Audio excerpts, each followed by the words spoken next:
gruesome that gives me chills. The Byford dolphin accident is one of the most terrible accidents in recent history.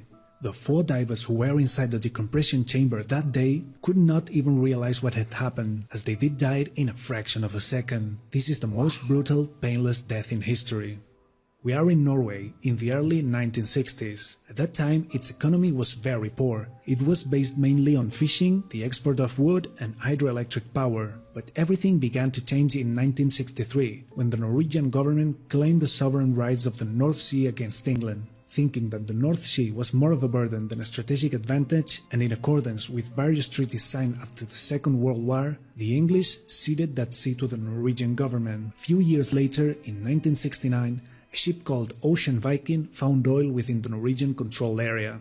But they did not find some oil. Instead, they ran into one of the largest oil pockets in the world. Before long, the Norwegians were extracting 1,600,000 barrels of crude a day. Thanks to that, their economy grew to the levels we see today.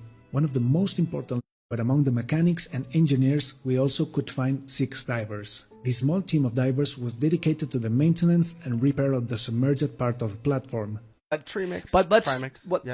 Which, as you can imagine, is unfeasible if you work day after day at that depth. With this procedure, you would spend more time waiting in the water than working. Luckily, the US Navy discovered a way to avoid having to decompress every time a diver surfaces. The technique they developed is called saturation diving. In the 60s, they discovered that the nitrogen that accumulates in the blood has a cap. When you're fully saturated, you do not die. Your body simply does not accept more nitrogen, in which you can be as long as you want at high pressures. It is not pleasant, since your body is at constant state of cold, but it is possible. Finding out that a diver can be under high pressure for as long as he wants, they just had to solve a small problem. How do we do it so that our saturated divers can eat, sleep and cover the rest of their biological needs? So the US Navy also decided to solve that problem. And Man, I feel...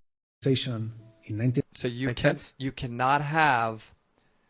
I don't know what's coming in this video, but at this level of pressure, if you have a major leak, for example, in that bell of the pressure, imagine the immediate expansion inside of their body. An explosion. Embolisms.